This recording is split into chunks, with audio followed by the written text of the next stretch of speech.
Labyrinths is brought to you by Knox Robinson Productions. Please consider becoming a patron. For as little as $5 a month, you can listen to Labyrinths ad-free. Visit patreon.com/Knox Robinson to learn more.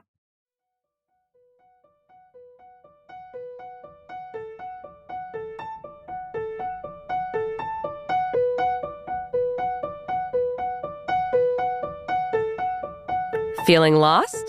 Then you're in the right place. I'm Amanda Knox. And I'm Christopher Robinson. And this is Labyrinths.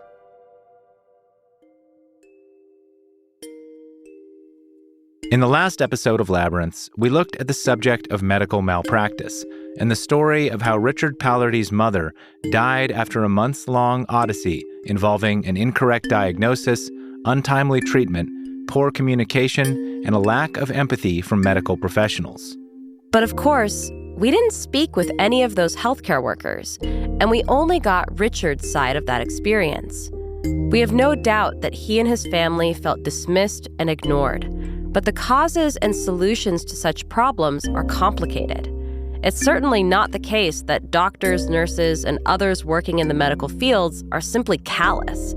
The emergency room and the ICU are not just emotionally draining and traumatic environments for patients, but for healthcare workers as well. We wanted to get a doctor's eye view of this question of secondary trauma and the importance of empathy in emergency medicine. And we were fortunate that an ER doctor reached out to us after hearing Amanda's lecture series called Resilience on the Waking Up meditation app. We were surprised and delighted to find that Zen Buddhism was working its way into emergency rooms. I am Kat Moore. I'm an emergency physician and kind of a dabbler in Zen, I guess. Very interested in well-being and kind of specifically in the well-being of the emergency physician. Absolutely. Not typically who you think of when you're thinking of someone's well-being in the emergency room, but I, as someone who has a aunt who has worked in the ER, I know very well that when you're holding someone's guts inside of them, it has an impact on you. Can you just talk to me a little bit about the job of being an emergency room physician and what a typical day entails? So the job of an emergency physician is, we are definitely experts in resuscitation. So everything that you see that people like to think of and what my mom considers maybe an emergency physician, what you see on the shows like ER, we do all of those things. But it's much more, on the typical basis, much more mundane than that. We see a lot of primary care issues. A lot of people have access to care issues, so they can't get in to see their primary physicians. So we see lots of colds and flu type symptoms. We see kids with earaches. We see people with asthma exacerbations. And we see homeless people in psychiatric emergencies. We see OB emergencies, especially a lot of emergency departments.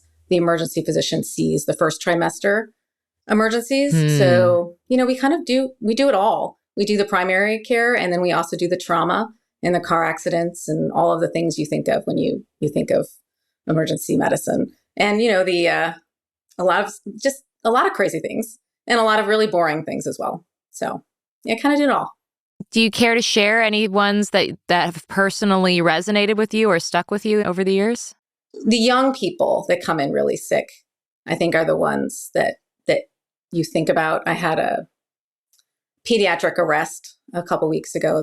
What is a pediatric arrest? So when we say arrest, that usually means cardiopulmonary arrest. So that means somebody comes in without a pulse. Oh, God. Or they come in and then they become pulseless. So they go into cardiac arrest. We see the older people who come in cardiac arrest, the ones that you might think are expected for their lifespan to pass away. Right. But then you see young people, and that's just not supposed to happen. So I think those are the kinds of cases that really stick with us.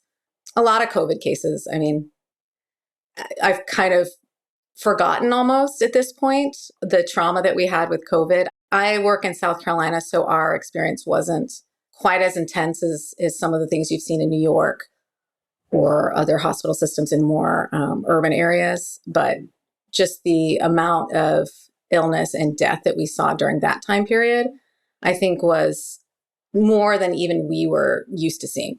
So I think there was a lot of young people that we saw die that otherwise wouldn't have died that I think really affected me, and I think probably everybody in the emergency department. We always get the crazy rectal foreign bodies. People always see that, the Appalachia emergency. I'm Saturday Night Live. We see that, and it's actually quite a lot. So that's definitely a thing. So no shame if you're sticking anything up your butt. They've got you covered. Yep, we are well capable of handling that. So yeah. So those are kind of the things that we see. I mean, we see everything. We see everything. Anything that you can think of or anything you can't think of. I work in about 6 different emergency departments, and I work in a trauma center, and then I work in some rural areas, and just fishhook injuries. Ooh. Frog gigging. I don't know if you know what frog gigging is. You use a harpoon to shoot a bullfrog. That's a thing down here. Yeah. Oh, okay. People harpoon their leg and, just all kinds of crazy things you can't even think of. So, yeah. Sounds like your day-to-day is my nightmare. You never know what's going to come in. Let's talk about wellness. How is this impacting you as a physician? And the only thing that I can think of to relate to this is something that I see a lot in attorneys, actually. People who represent clients, and sometimes things go well, but a lot of times things don't go well, and they have to deliver terrible, terrible news to people that their lives are basically over because the case did not go well.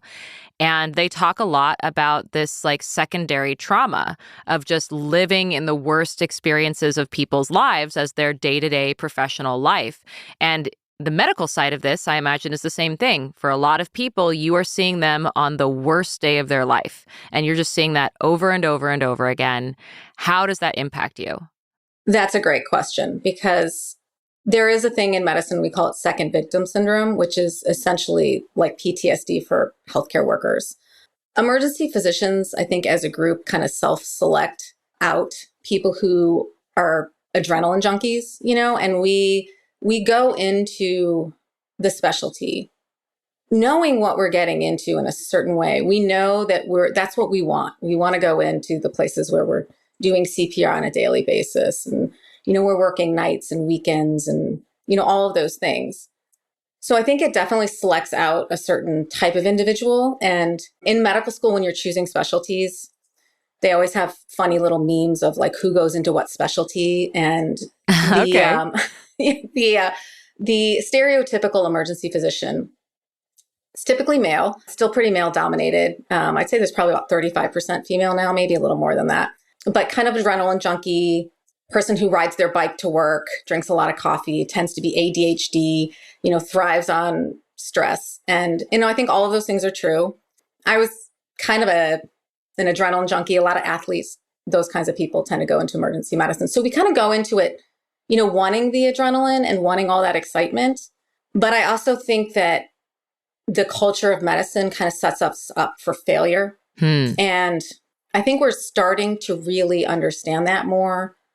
Not only as just a profession, physicians all around, but emergency physicians in particular suffer from burnout higher than any other specialty. I think they just did a new study on emergency physicians, and it's something like 65% of us are suffering from burnout right now.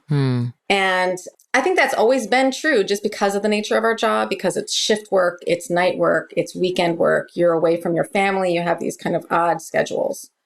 And I think we've normalized that for a long time. It's just that's just part of the job. That's what we signed up for. This is what we do. And you have to either deal with it or quit. You're either able to deal with that and normalize all of this, or you're weak and you shouldn't be doing this. And I think that's been kind of the culture for a long time. But now with 65% of us or whatever suffering from this, and people are actually leaving medicine now, and unfortunately, substance use and suicide and divorce and all of those things affect our specialty more so than other specialties. I think that we're starting to realize that we're really not very well as a profession. And it's almost, I wouldn't say it's too late, but I would say we're definitely behind on this. And it's kind of at a crisis point. Like, I don't think people really realize how much this is impacting not only us as a profession, but also the patients we treat, because we know that physicians who are burned out, they dehumanize not only themselves, but their patients. And there's a certain amount of survival that goes into that, I think. It's a coping mechanism that we use, but it definitely affects the way we treat our patients and then also treat our significant others. And so I think we're finally realizing that, as a profession, we're really not very well. And I think the silver lining of COVID it has really helped us see that. So it pushed you to a breaking point. Yeah. Yeah. So and before COVID, I had a pretty traumatic case, an airway case. I think the worst cases that emergency physicians have that affect them the most are what we call failed airway cases. Okay. So that's when somebody comes in and for whatever reason, could be a bad asthmatic, could be a bad trauma case, could be somebody just so ill that they are so exhausted that they're not protecting their airway. Wow. So we do something called taking their airway, or we sedate them and we paralyze them and we put a tube down them to help them breathe. And a lot of these things are what we have done to them. So we take away somebody's ability to breathe on their own, or they may not be breathing on their own to begin with. And then we have to, intubate them. And I think the most traumatic cases for emergency physicians are when you can't get the airway for some reason. Ugh. And the patient will die if you cannot get the airway. A lot of lawsuits around airways, a lot of stress around airways. You have a certain amount of time that somebody can go without oxygen to their brain. So I'd had a bad airway case, and I found myself perseverating about it and thinking, what's wrong with me? I don't want to do this. I don't even know if I should be a doctor anymore. You just kind of go through these thoughts in your mind. And thankfully, my husband is also an emergency physician, so I have a good peer support. But but you also don't want to talk about your bad cases because there's a lot of liability and fear of lawsuits and things like that. So I kind of started on the track of mindfulness. I had looked up some online physician meditation groups, and this is right around when COVID started. So I signed up for this meditation retreat, and then it all went virtual. So I ended up doing this meditation retreat virtually, and that kind of took me down a whole new path of physician mindfulness. And I had started using these new skills that I found for myself.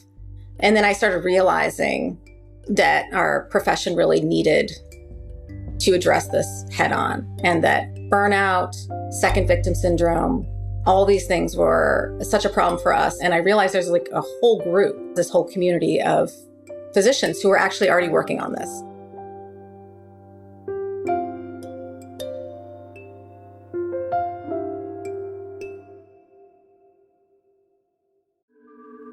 Hey listeners, thanks for tuning in. This podcast can only exist thanks to listener support. So please consider becoming a patron. Visit patreon.com/Knox Robinson.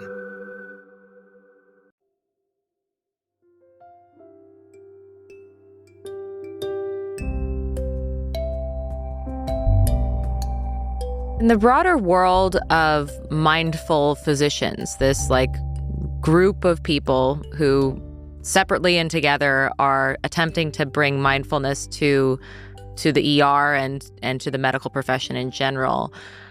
How is that playing out? Is it just individual physicians attempting to be mindful and spread mindfulness, or is there more of a collective strategy?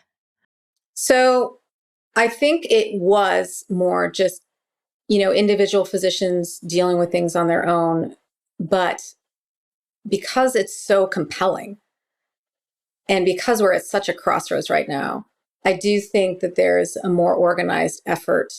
And there's also more data behind it, right? So, what used to be considered woo-woo as far as meditation and breathing techniques and, all of these things that we're now realizing. I think I just heard your last podcast on the trauma toolkit, which I thought was great, because these things actually work. And there's a lot of data. There's a lot of neuroscience. There's a lot of studies now that are actually supporting this. So now that we know that we have tools that work, like mindfulness, meditation, mindfulness-based stress reduction, that not only works for our patients, but it actually works for us too.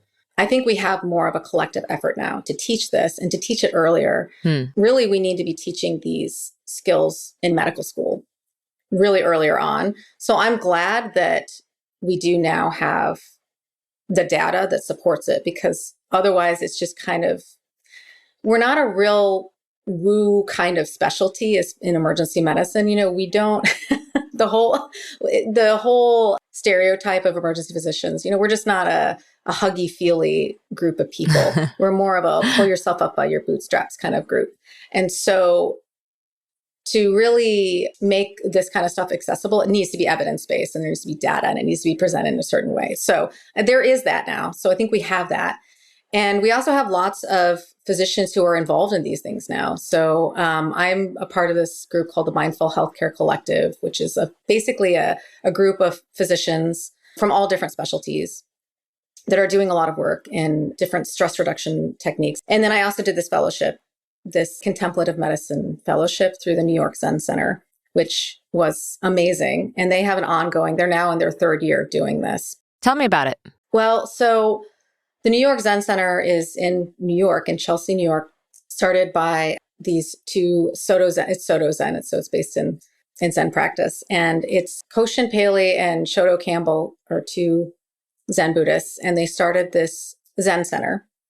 And they did a lot of work in hospitals in New York with palliative care. So they would go into the hospitals and be basically like chaplains for people who were dying. Yeah. And then they started training people on how to do this, to basically to go into the hospitals and sit with people and do a lot of hospice work. And then they started training physicians in contemplative care. And so it kind of grew from what they were doing with just their regular practitioners to inviting physicians and other healthcare workers to go through this training. And so they started doing this year-long training called contemplative medicine. And it's based in Buddhism. So you don't have to be a Buddhist to take it, but they essentially go through the Eightfold Path and the Four Noble Truths and the Eightfold Path, and they kind of take you through, and they do a lot of resilience training through Buddhist principles. Can you walk me through that a little bit, actually? Do you mind giving me just a brief summary of the Eightfold Path from the healthcare perspective? I would be super into that. So yeah, it's kind of hard. Let me see if I can put it into words. It's called compassionate-oriented resilience or contemplative-oriented resilience or CORE. And it's basically starting with the fact that we all suffer. And our patients suffer, and we also suffer, and kind of sitting with that. And that's very simple, right? That's pretty much the basis of the Four Noble Truths, is that we suffer and we know there's a way out of suffering. And that in and of itself is kind of mind-blowing for a physician. That whole idea of sitting with suffering rather than wanting to fix suffering or push suffering away. Because our job is to fix it, but we can't always fix the problem. So I think learning to listen and to truly sit with people, which you'd think as physicians we could listen and sit with people. But I think a lot of the times when we're listening to them, we're thinking, what is the pathophysiology? What is my differential diagnosis? We're not really listening to them. And specifically in the emergency department, people come in a lot of times because they have some life-threatening traumatic event that's happened to them. But a lot of the patients that we see are really there because they just need to be heard. Maybe their chronic abdominal pain is something, we may not be able to figure out what it is in the emergency department.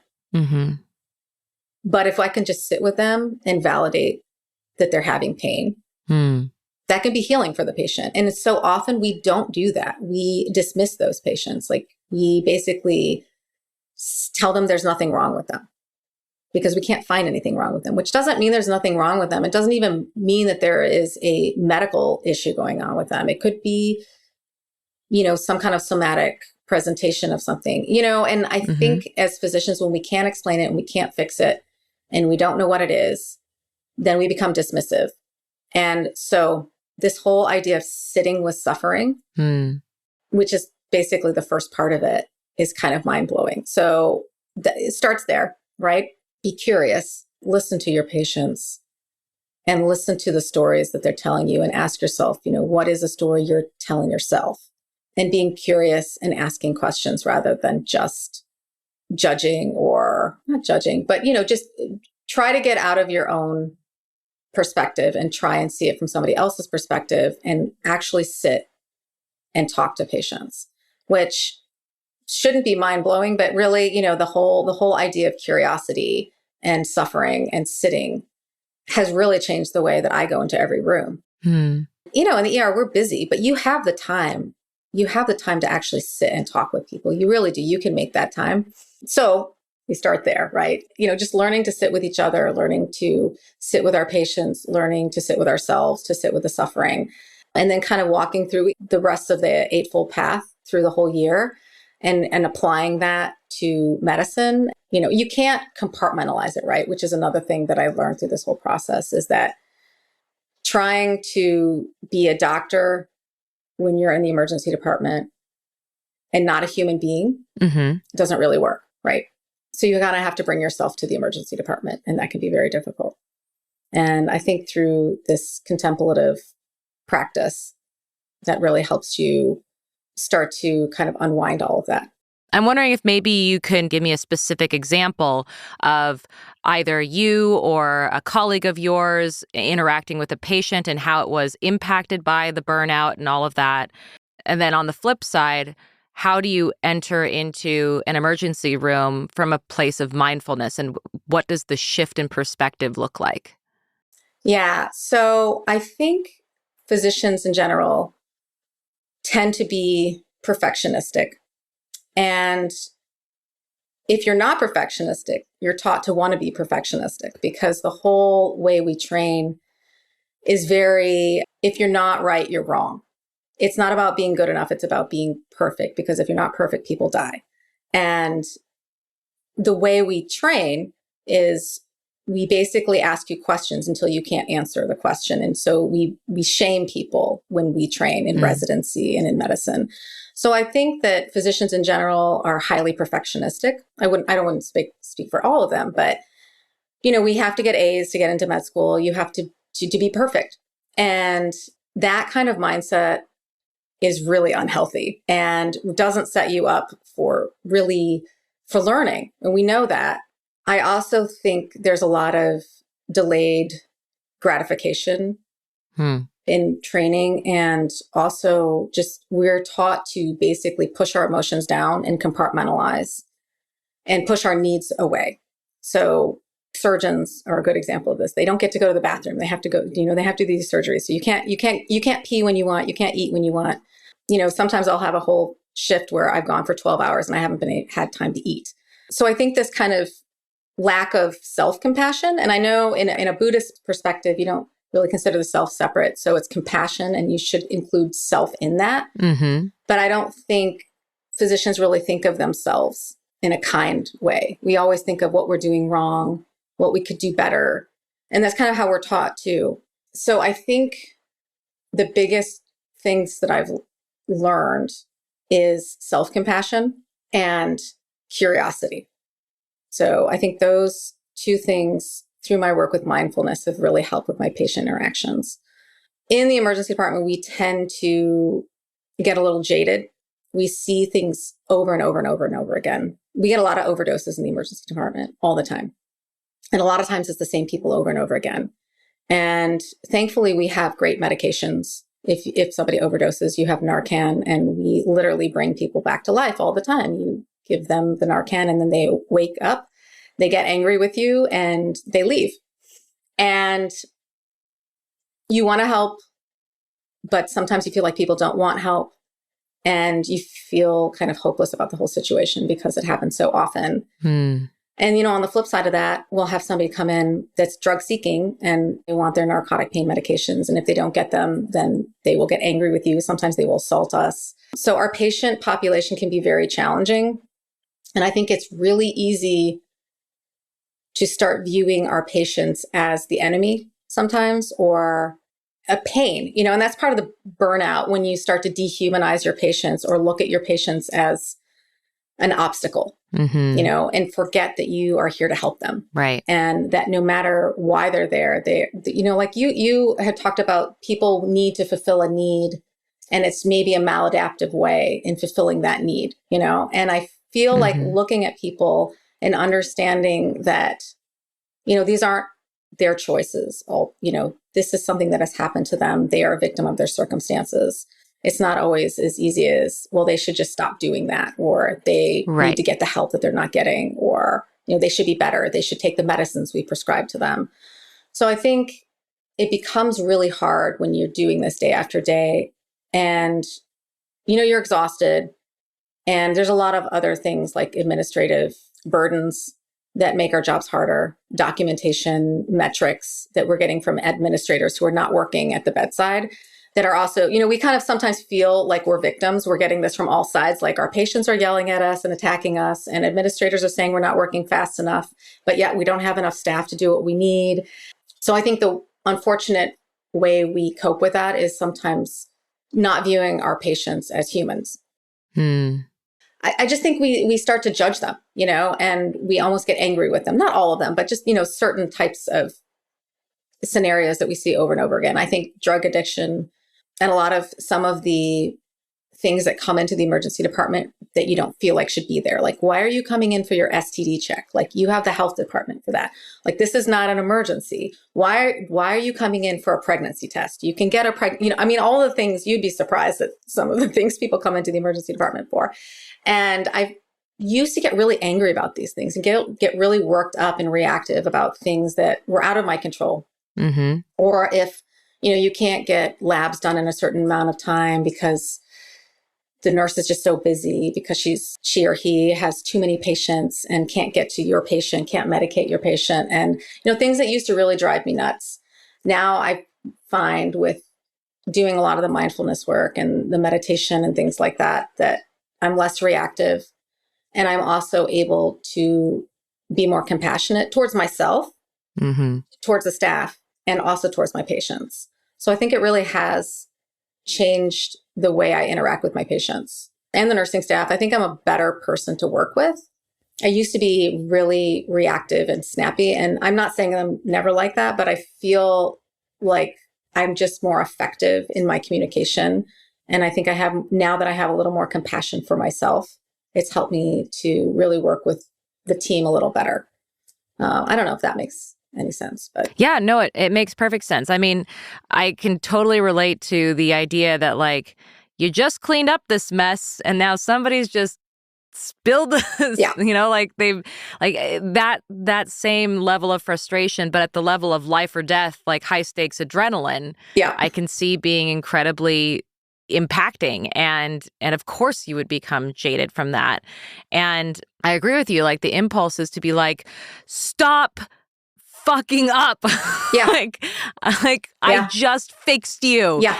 And or even like it's interesting that you mention like a drug overdose and the person waking up and being mad at you for saving their life. Like, I just yesterday spoke to a former drug addict who himself had that experience of, he told me that everyone who is like on the streets doing heroin is suicidal in the sense that they don't really care if they wake up or not. And sometimes they actually have intentionally dosed themselves in order to not wake up. And so when they do, they're super pissed off. And he was like, I had that exact same experience when he was on the streets. He also helped save the lives of people he saw overdosing around him. And sometimes they would attack him after he helped them. Yeah. But because he himself was an addict, he sort of understood where they were coming from and the sort of maladaptive way of dealing with whatever situation and life circumstances and brain chemistry they had available to them in that moment. They were genuinely making a choice that they thought was best for them, and you thwarted it. Mm-hmm. You know? Yep. And so it's interesting to allow yourself the possibility of entering into a space of having empathy for even that sort of level of either harming oneself or even harming others, and then allowing yourself the compassion to like be impacted, but also recognize that it's not your job to judge them, it's just your job to fix them. Yeah. And that's it. Yeah. You know? Yeah. So we all have different upbringings. We all have different things that affect us. And it's really, it is really true that you don't know that your decisions would be any different. I mean, we all struggle. Life is hard and we all struggle.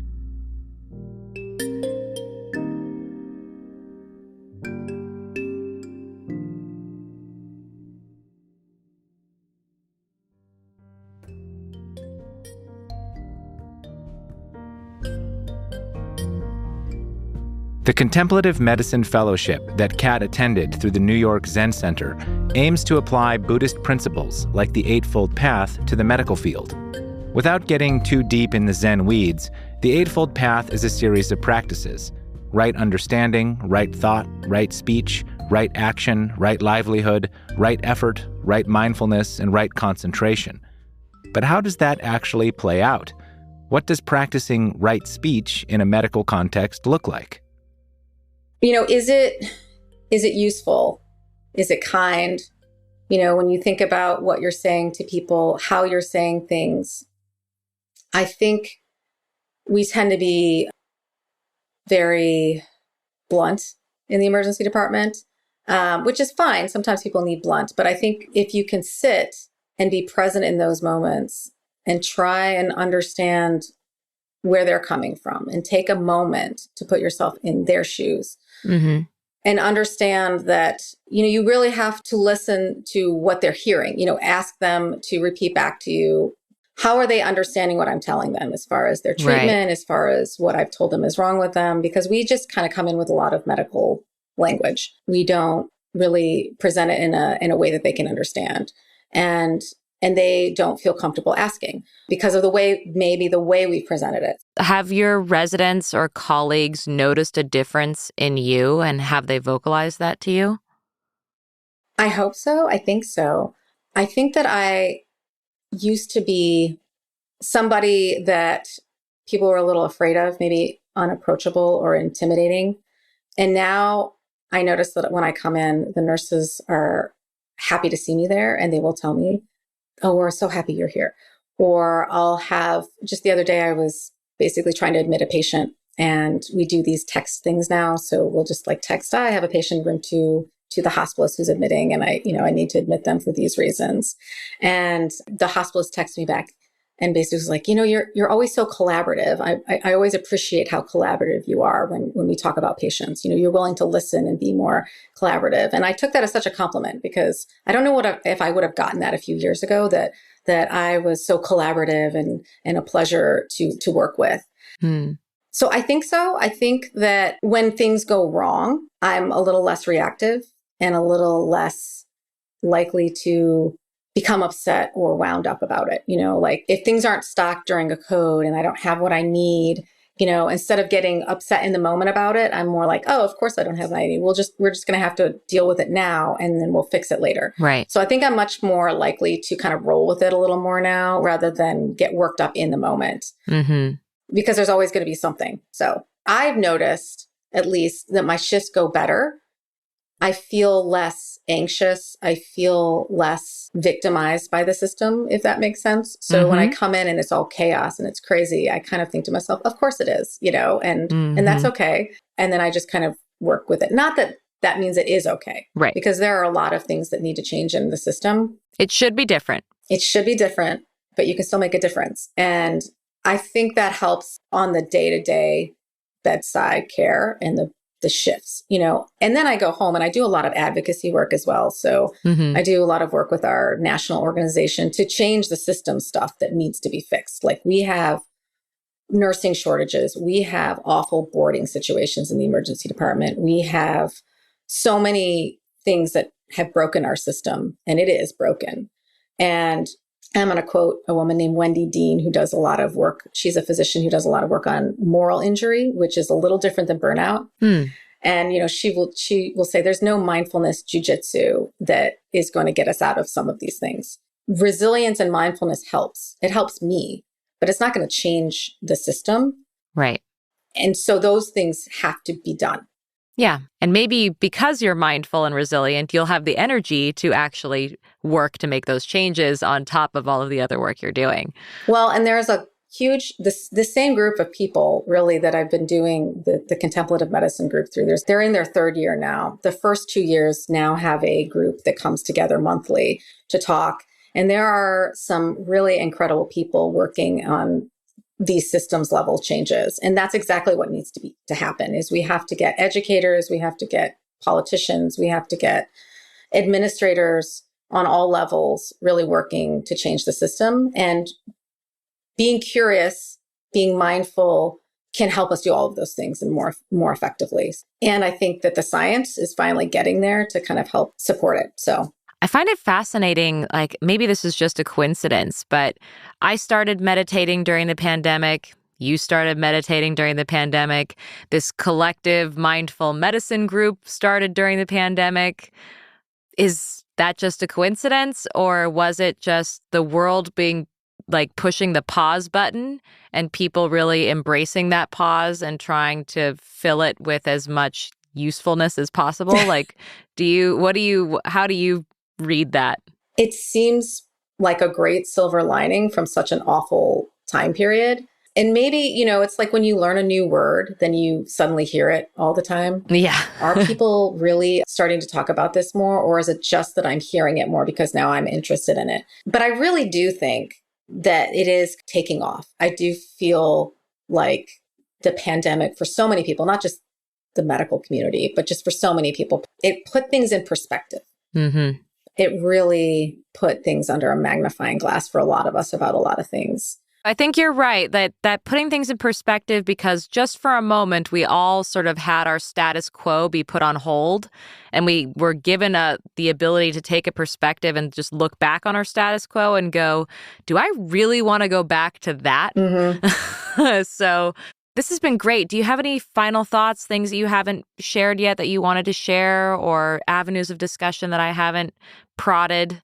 There's so many things I could talk to you about. I listened to your series on resilience, and that summarized so many things. I thought that was really, really interesting.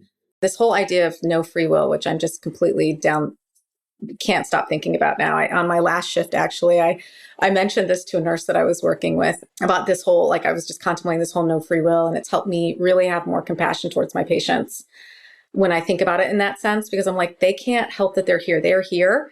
And I can't help that I'm here. I'm here, and this is where we are, and it doesn't really matter why. It's just you have to do the best you can. That whole thought process over the last couple of weeks actually has really changed my experience in the emergency department. And I've tried to share that with people. I have to be a little careful. So I teach residents, and I'm in South Carolina. I'm in Charleston. It's a very conservative place that I live in. And so it's very Christian. I mean, I would say everybody, but the majority of people here are Christian, and a lot of, and so this whole idea of no free will can be very anti-dogmatic. Yeah. Yes. And so I have to kind of, and the way I teach my residents about mindfulness too, I kind of present it from, we talk a lot about breathing and being in the moment rather than from a Buddhist perspective. Just, I have to choose the language that I use, I guess. So, but this whole concept of no free will, or this idea that patients don't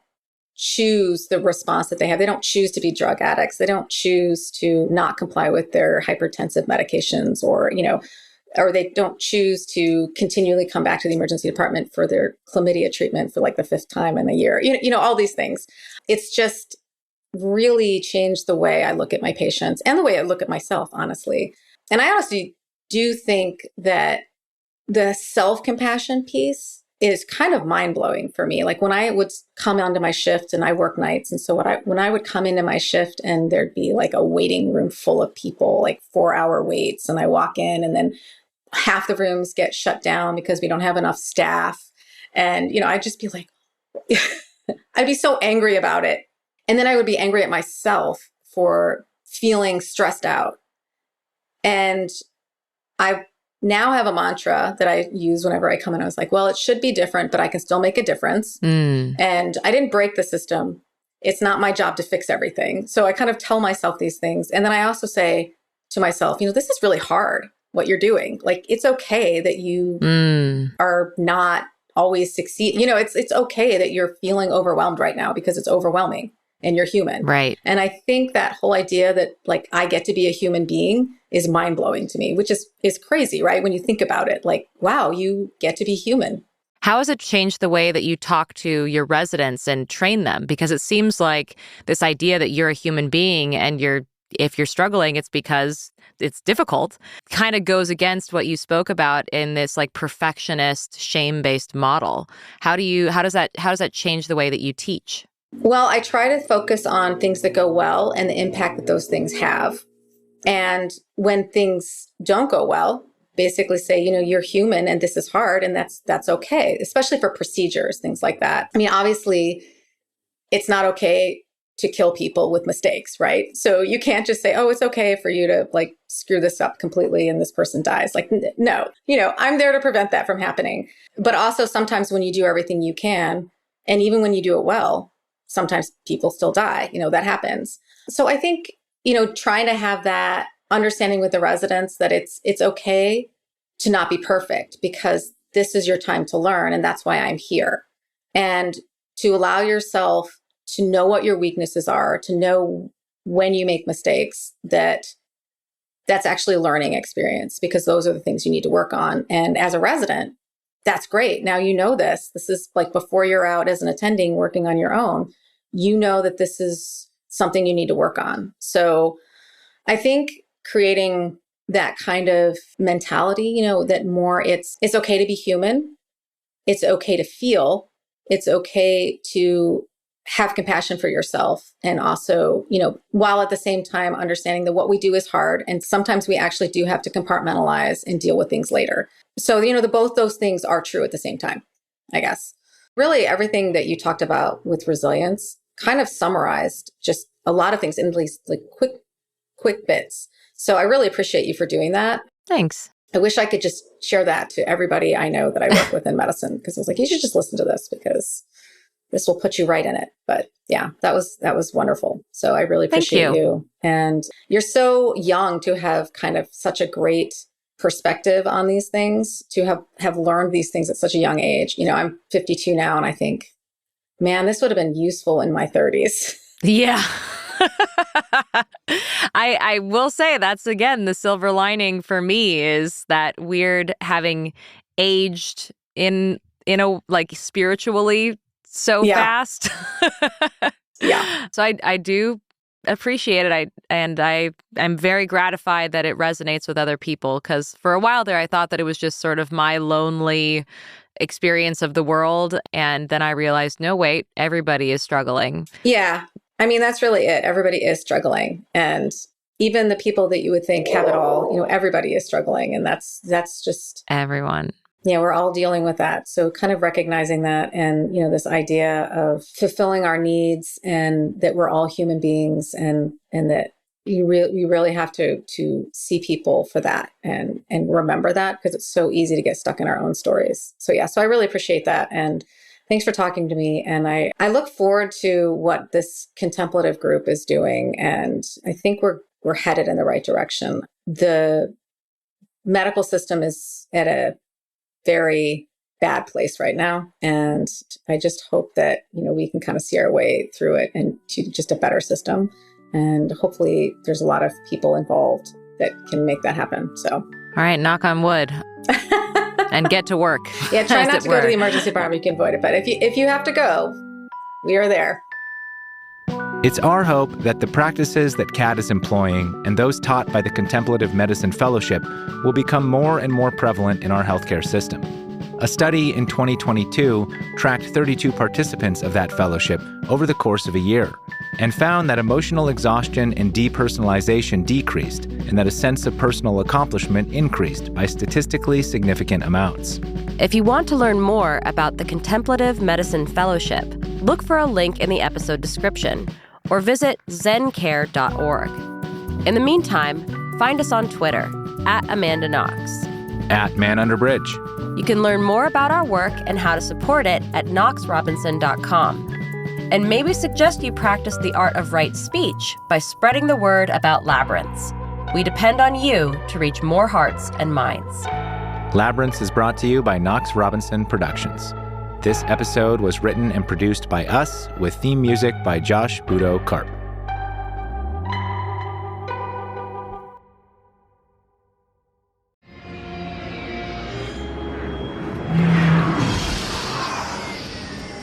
Hold it right there. Let me hear your ad. These aren't the ads you're looking for. These aren't the ads we're looking for. This podcast is listener-supported. This podcast is listener-supported. Visit patreon.com/Knox Robinson. Come on, boys. Let's visit patreon.com/Knox Robinson.